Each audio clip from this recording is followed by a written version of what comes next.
all of you could have been doing something that would be more fun, more productive at home. No. You mean you wouldn't rather be watching a football game today? Well, in that case, we'll bring out some more speakers. How's that? You know, when the crowd descended on the steps of the arch, we were looking for 50 to 100 people, and we got closer to 1,500. It kind of dawned on us that it didn't really have much to do with what we were doing. I think somebody up above might be pulling strings on our behalf. And throughout the year, people have dropped in at just the right time. You know, the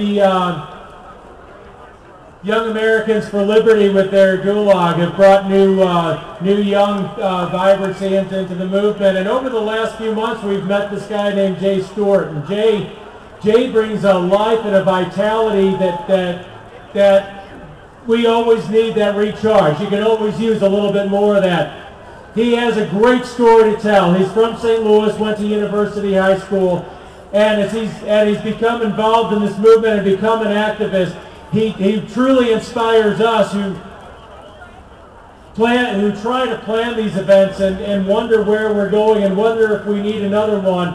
And guys like Jay kind of keep us well-grounded and give us new stories to tell. So I want you to welcome Jay Stewart.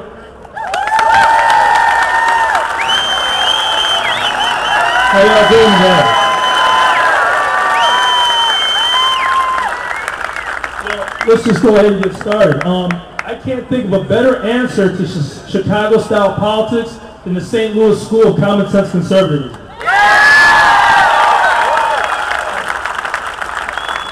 I just want to get started by saying there is no reason why anyone should call you a racist or a radical because you want better government, smaller government, lower taxes, and more freedom.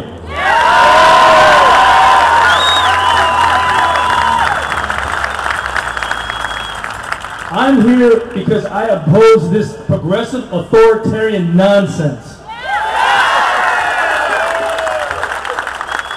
The thing that I notice most is that every bill that they pass is directed towards one thing: control.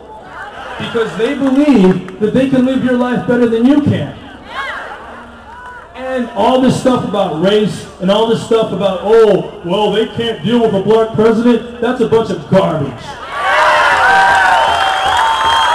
You see, the way I see it, it's not about black and white, it's not about red and blue, it's about the red, white, and blue against the yellow.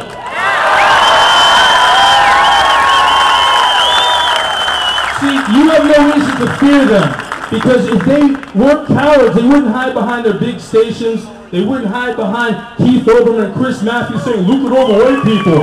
They wouldn't hide behind their money and their power. They would debate. You notice they don't have one good argument to justify this garbage that they're passing.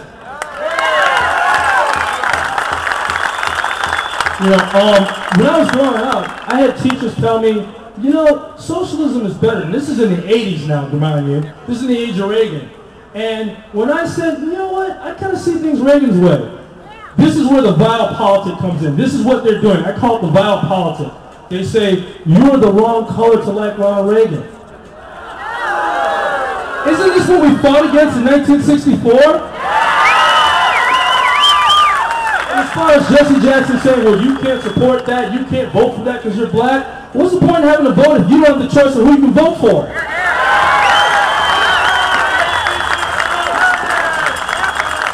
And on the subject of the ambulance chasers, this goes out to Al Sharpton, Jesse Jackson, and Valentine. Next time you want to get involved in our buddy Rush, want to do business with us, why don't you clean up your own store first?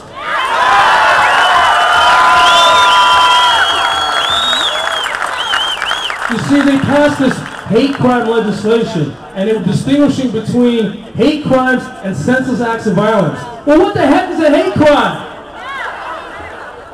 And as for Wasserman Schultz, she says that the military people do not deserve the coverage under the hate crimes law. Wasserman Schultz, you owe our military an apology. And all of your stupid little appearances on all these news shows aren't worth a darn until you do.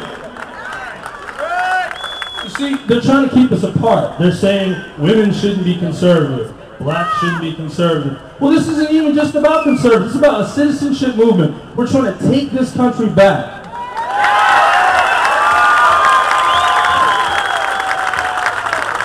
You see, I hear a lot, even from some conservative pundits, that say, America's in decline. No. America's not in decline. I look at all you people, I see America has never been stronger. The problem is the government, the media, the schools, and the culture. So you know what we need to do? If the schools won't teach, we'll teach. If the media won't report, we'll report. If the culture stinks, we'll replace it. And if the government doesn't do its job, we'll vote the bums out.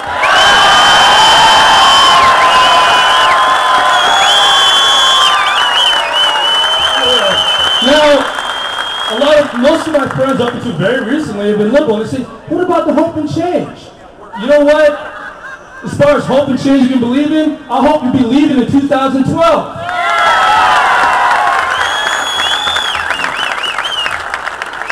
And since we're having our first meeting in the St. Louis school, it's time to stop. It's time to stop with the bogus figures. It's time to stop talking about jobs you didn't create and districts still don't exist and a recovery that has not happened yet. And people say, oh, well why are they so angry? Because you're always wrong. Every figure you put out is wrong. You're 20% wrong about the unemployment figure.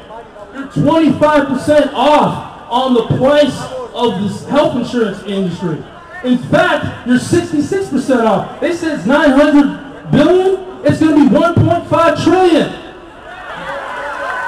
Stop lying to us. It's time to stop maligning people who represent us. It's time to stop calling us racist. It's time to stop calling us stupid. It's time to stop harassing our heroes at book events. I think we all know who we're talking about.